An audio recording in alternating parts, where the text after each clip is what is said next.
Hello and welcome back to the Brandon's Brain podcast. I'm Brandon, your host, and this is episode 2. Hope you're doing all right. Quick note on programming. I launched this podcast roughly 2 weeks ago with our first episode, and at the time I wasn't really sure how my schedule was going to look. I started my YouTube channel and I'm still trying to figure out the cadence on releasing. And since this podcast is part of that, I have to balance it with doing my other stuff. And ideally, I have enough time to do one media review and one episode of the podcast a week. That's the goal. But for now, just so that I can keep some consistency, I'm going to say that this is a bi-weekly podcast. So we're going to start with that, starting from this week. Just forget about the gap between episode 1 and episode 2. And from here on out, we're going to be bi-weekly. All right, so let's get into what we're talking about. And this podcast is me. I have a note. I write down things that I think about, things that I come across that I thought were interesting, just whatever else has been rattling off in my brain. Last night, I was in an absolute pit of anxiety, stress, depression getting to me, and just kind of stuck in that. Anybody who experiences those things will understand that even though you know that doing something else would be helpful for you, you still will sit unable to do anything, or at least that happens to me, where I'm just literally frozen. And I remembered last night, it was late, almost 9, and I hadn't gone on a walk or moved my body at all day, was just working and working and working, then just kind of hit that wall where I was just sitting there and I couldn't even work. I couldn't do anything. I'm just sitting there in anxiety and depression. And I just remembered that moving my body is one of the main ways to get that out, to calm that down, to get back to baseline. I got done with the walk, got home, and wrote down some thoughts. You know, you're never mad after you finish working out. Guaranteed. I've experienced being upset during the workout. So if I was really upset beforehand and then I get into the workout, then it takes a little bit of time. Halfway through, I don't even remember what was going on before. It's such an all-encompassing thing to exercise. It depends on what you're doing, of course. I mean, if you're walking, you can have aimless thoughts, but even with walking, at least for me, I'm generally looking around. Like, I'm not so much in my head during that time. I also have a dog, and that helps a lot. When I'm with the dog, it makes it easier to be more present because I have to keep an eye on her and what she's doing. But even solo walks, it's hard to stay in your head when your body's moving. It's such a simple solution. And the other part about it is that it doesn't even take that much time. You need 20 minutes per day is what the rule of thumb is. And that's just really not that much time compared to all the other shit that I do during the day that I spend way too long on. I don't bother to make an effort to shorten them, even though I could. The point is, I always have time to exercise. It's just about managing time better. I imagine that applies to you too. I mean, there are definitely areas in your life, I'm sure, where you are taking longer than you need to for certain things. There's probably 20 minutes that you could carve out of your day to physically move your body. The benefits are incredible. It's not just physical, though. One of my main reasons for exercising isn't the physical, it's the mental. And if I don't do it, especially if I've been in the habit of doing it, if I stop or I skip a couple days, then that's when things will just start going nuts again. When I neglect it, and I'm spiraling, and I remember that I haven't done that on that particular day, even if it's just for an hour afterwards, I always feel better than I have the entire day before that once I've done something physical. Whether a 20-minute walk, 10 minutes of lifting weights, 10 minutes of yoga, whatever it might be. Another thing, I learned about micro movies, and I don't know if y'all have heard about this, but I'm not even sure what to think about it at this point. But if you haven't heard of them, micro movies are a new thing. I learned about them through Colin and Samir. If you don't know about their YouTube channel, I'd highly recommend checking it out. They have some really great stuff, really cool interviews on there. And they do a lot of stuff to help creators. So if you're a creator on YouTube and you're watching or listening to this, probably help you out some. But anyway, they had this creator on their show said that he made a movie for $200,000 and that movie has made $30 million in revenue. And that's through this micro movie platform. This is what Quibi wanted to be, is what these services are. I'm not going to say any specifically because I'm not trying to advertise them. I just wanted to generally talk about this concept of micro movies. So it works with the free app in-app purchases model, or buy a video game and that $60 to $80 you're paying for the game is just the entry price, and then you get into the game and you're going to be spending a shit ton more money to actually get ahead in the game. It's like that, but for movies. You start watching a movie on this app, costs, let's say, $3 for the first part. They break the movie down into chapters essentially, and you pay to continue. So you can watch the quick little 3 minutes or whatever, and then that 3 minutes will end on some sort of a cliffhanger, and then that makes you want to watch the next one. And in order to watch the next 3 minutes, you pay $2 or $3 or whatever, and then the next 3 minutes and so on. So by the time you get down to an hour and a half long movie, you've paid like $18 or something like that to watch it, or maybe even more. Not the best math person. And I decided that in this podcast, I'm not going to use the computer anymore while I'm filming. Just going to use my brain, whatever I've written down on the iPad during the week, and fuck it. If I get something wrong, correct me in the comments. We'll talk about it. I'll correct myself the next week. But I just think that we're so programmed to always have the answers to everything. And I'm 100% one of those people. I abuse my ChatGPT. I love facts. I'm a Tylenol baby. So, and I've always been obsessed with facts. That's one of my things. And so for somebody like me who's very curious about the world and just wants to know about the most random shit, it has saved me an enormous amount of time to not have to go and sit down and Google these things myself. Or what it's allowed to is that I used to have these things and then I would write them down in a note to come back to later. And then, of course, I forget. And I don't know if this is good or bad, but ChatGPT lets me instantly get those answers instead of writing it down to look at myself later. Anyways, micro movies, y'all can let me know what you think. Is this the future of movies? I just imagine the executives hearing about this and frothing at the mouth at those numbers.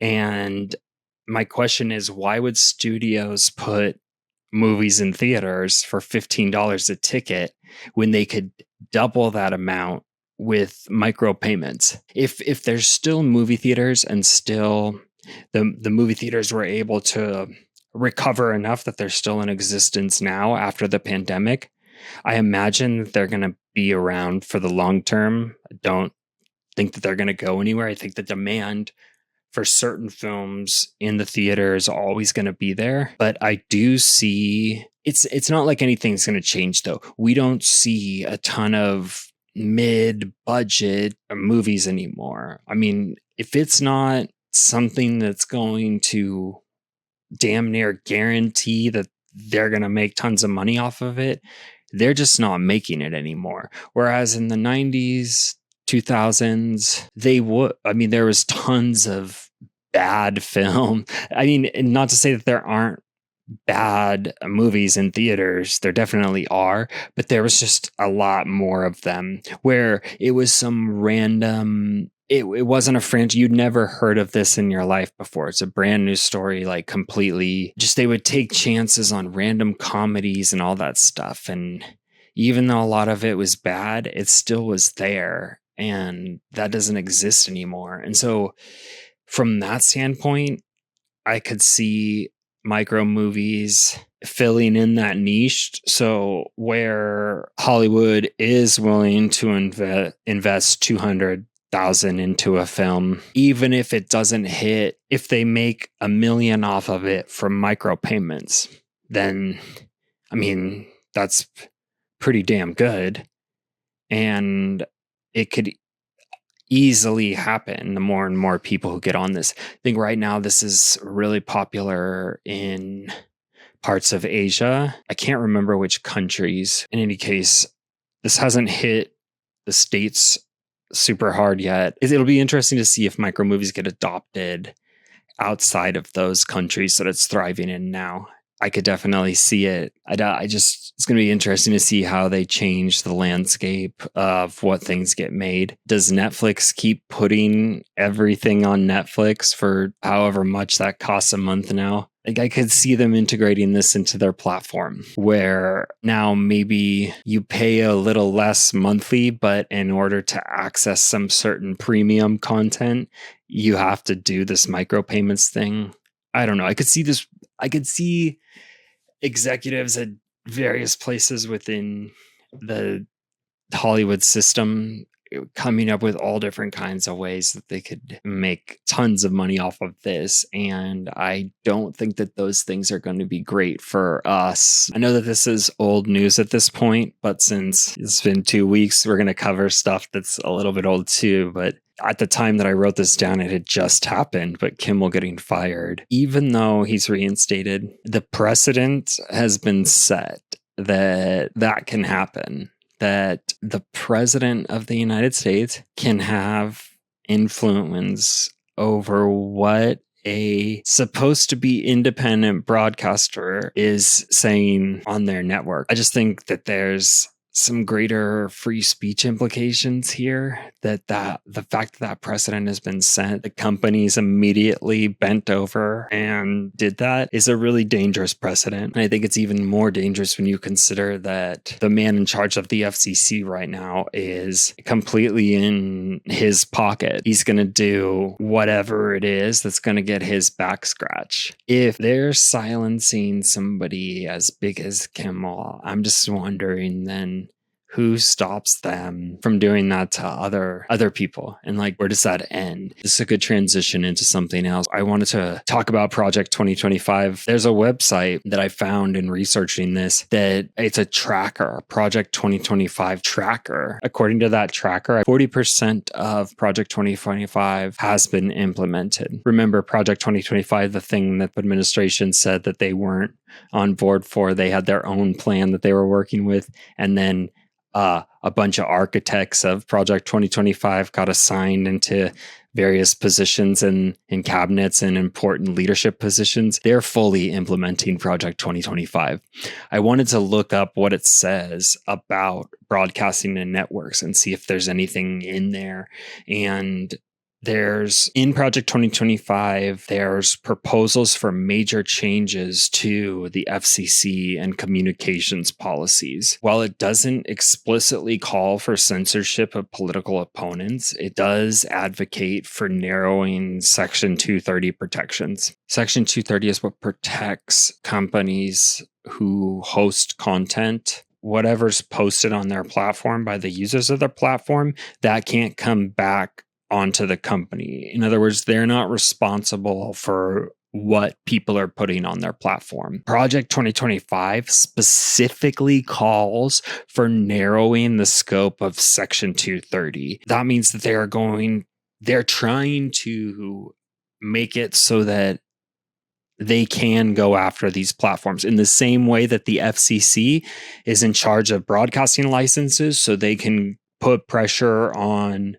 Disney, who owns ABC, who then goes and does something like that with protections around 230 loosening. That opens the door for, if something on anything on YouTube that's political, against the current administration, whatever, it allows them to put that same pressure that they put onto ABC to get Kimmel fired. They will be able to put that onto YouTube for what people are saying on the platform. What's scary is that as creators, we're mandated by whatever rules and policies that these companies are putting up about content on their platforms. This would make it so that YouTube could kick you off the platform even if you hadn't violated YouTube's terms of service. That's the kind of thing that this would set up. Project 2025 also calls for restructuring the FCC under stronger executive control. I want to note that this part of Project 2025 on this tracker website, which I don't know if that's legit, I didn't vet it.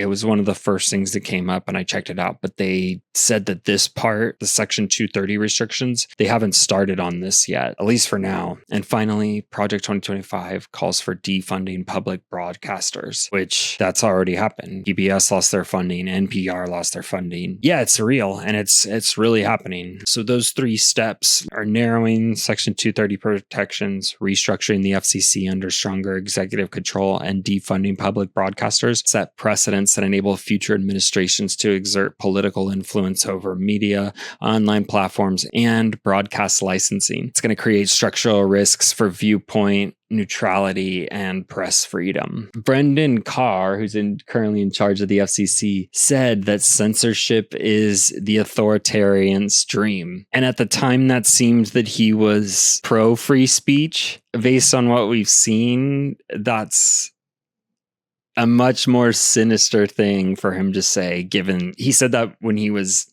not in the position that he's in now. And now he is in charge of it. And that's his mentality. That wasn't a joke.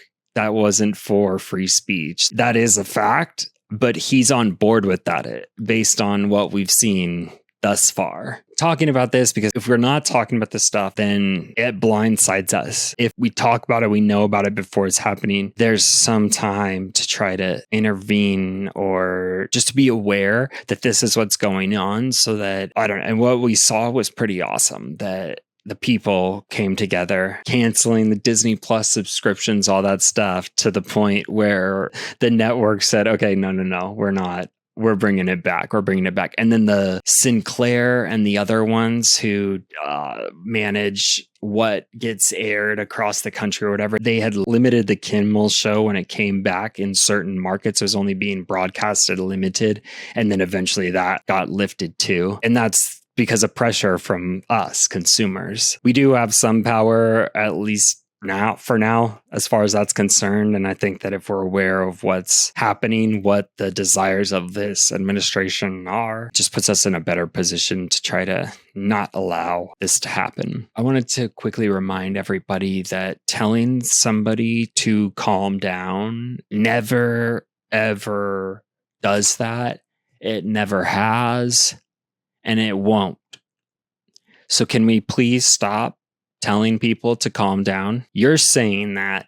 If you're telling somebody to calm down, you're saying that to yourself, basically, because you're not, something that somebody else is doing is making you uncomfortable. So you're trying to do something. It's a defense mechanism. It can make things a lot worse for somebody who's telling them that, especially if they're already escalated, it can only serve to make things worse. And if you have an example of this, please correct me if I'm wrong down below, or let me know if somebody has ever said to you, calm down when you are escalated, and that actually worked. I just think that we should eliminate this as a common thing. It's almost like a tick that people have when they start seeing somebody else get escalated to say calm down. So let's get into some TV and movies. I'm back on my absolute trash TV watching. I don't know if it's for lack of creativity on my part of trying to find new things to watch, or if I just watched so many movies at the beginning of this year that I am exhausted with them and I just want to shut that brain down and have nonsense going on in the background. Whatever the reason is, I started watching 90 Day Fiancé the other way. A year ago, 2 years ago, I discovered 90 Day Fiancé, the regular one. That's where folks from other countries come to the United States with the goal of getting married, which they have to do within 90 days. So that's when the temporary visa expires. The other way is just the opposite of that. So it's Americans going to other places. And on season 5, one of the couples is living in the Philippines, and I kept hearing them say words in Spanish, and they were calling their money pesos. And I'm sitting there like, am I confused? Am I just that ignorant where I don't know. It's just, last time I checked, pesos are Mexican currency and Spanish is not spoken in the Philippines, but it turns out that there's a little bit of a darker history as to why that's happening. So I looked up some stuff. So the Philippines was colonized by Spain from 1565 to 1898. And because of that, Spanish language and culture deeply influenced the Filipino society, law, religion, and vocabulary. Tagalog, and later Filipino, which is the national language, absorbed thousands of Spanish loanwords. So everyday items like mesa, table, silla, chair, caballo, horse, but it's spelt Kabayo instead of Caballlo. All those things come from Spanish. Also, numbers, days of the week, and months are also said in Spanish. This is why many Tagalog words look or sound identical to Spanish. And the money, the currency named peso, came directly from Spanish influence.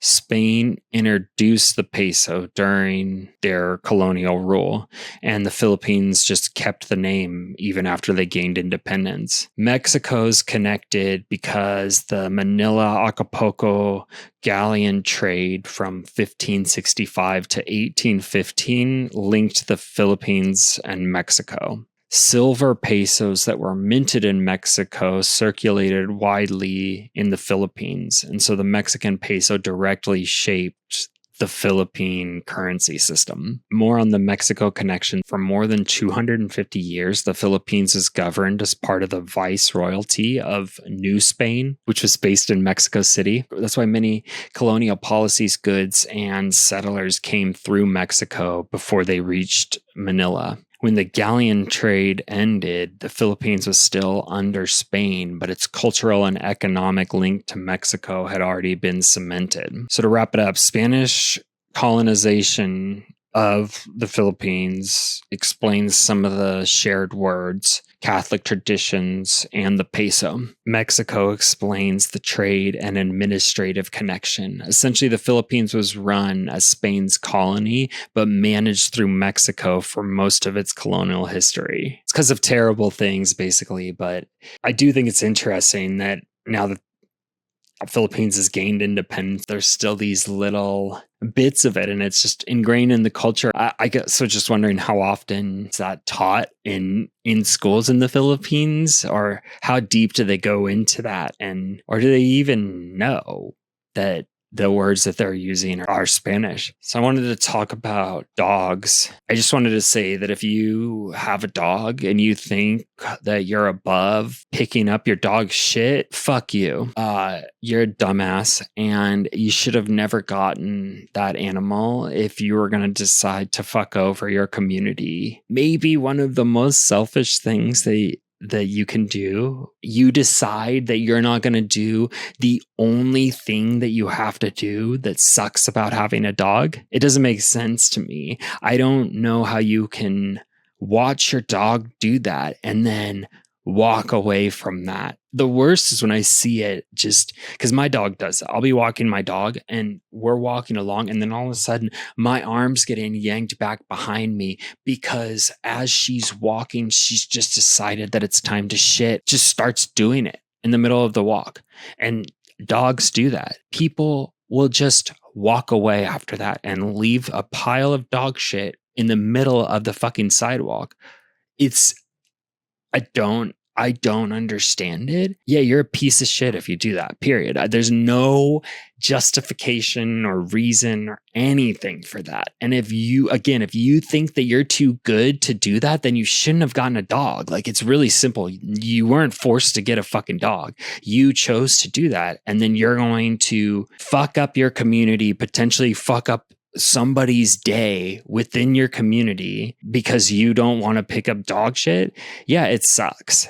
But it's the only thing. It's a 1 or 2 time a day thing that sucks, and it takes less than a minute to do. It's not expensive even to do. So even if you want to talk about, it might be the cost of the bags, there's free bags everywhere in most big cities. So you can easily stock yourself up on those. Even if that's not the case, they're not that expensive to buy the bag. There's not an excuse, in other words. Don't get a dog if you're not going to be willing to pick up dog shit or have enough money to pay somebody to do that for you. The second thing for dog owners is to please stop fucking acting like the world likes your dog. I think that some people who have small dogs assume that, oh, it's a small dog. It's not a big deal. People aren't going to be. Yes, they are. People are terrified of dogs, maybe even more so to the small ones, because a lot of small dog breeds are nasty and they are the ones who bite. I feel like medium-sized and large-sized dogs tend to be more chill. I mean, it depends on the dog, depends on how they're raised, what their role is, but it seems to me that they seem to be a bit more chill than small dogs. I'm a hybrid. I'm a dog-cat person, which people don't like that. They want you to be one or the other, but I just love animals. Please stop acting like people like your dog. They don't, and people are really terrified of dogs. If you're bringing your dog out into public, especially if it's in a store, Target, Walmart, grocery store, whatever it is, you should assume that everyone is afraid of your dog. Keep them close to you. Don't allow them to stare at people. If you notice that, distract them. Don't let them wander off at all. Even the length of the leash should be right next to you. If you're at the dog park or another place where it's obvious that everybody is a dog person, then let your dog do their thing. That's an appropriate setting to do that. But if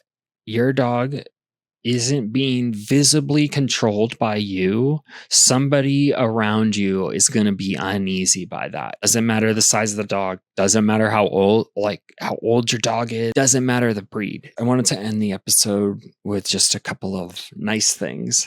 I've been doing a lot of drawings on old planner paper. So this is from my 2020 planner. I use this company called Planner Pad, and at the top of every sheet, I have a line that says major goal for this week. There were a couple of things on two of these pages that really stood out to me this week that I thought that they might be helpful for somebody else. So first one is accept things how they are now. I think that's an important thing to keep in mind if you're trying to have a nice life generally. It doesn't mean that you don't have goals. It's the opposite of that. It means that on the way to those goals, accepting things how they are in the present lets you have peace in the present. Even if you're not where you want to be yet, you don't have to live in anxiety, which is another way of saying worry about the future and miss what's happening now. Missing what's happening now and being so future focused can increase your anxiety. It's not just a be present message. It's just that as much as possible, when we're on our way to our goals, it's so easy to get stuck on that end game and not enjoy the route to getting there. And if you don't do that, you're missing out on a lot of valuable information, and it's going to be harder for you along the way versus trying to accept each step along the way. One other thing I want to say here is that progress is 2 steps forward and 4 steps back. There's always going to be setbacks en route to wherever you're going. Whatever your goal is, you're going to hit setbacks, and it's going to cause you to go 4 steps back. Accepting that is going to make the whole overall journey a lot easier for you. Second thing, it's a bad, not a bad life. And normally that phrase goes, it's a bad day, not a bad life. But I leave off the day part because it expands that idiom more to apply to anything that's not going the way that you want it to go. Personally, it's something I need to remind myself of more often. If you can relate, let me know if that's helpful for you. All right. So like I said, we'll be back in a couple of weeks with some new topics, who knows, whatever pops up. Thank you so much for listening. Please, if you're on YouTube, like, comment, subscribe, trying to grow. So all of that stuff really helps me out. Hope you enjoyed the episode. Hope you have a nice week and take care of yourself best you can. All right, bye.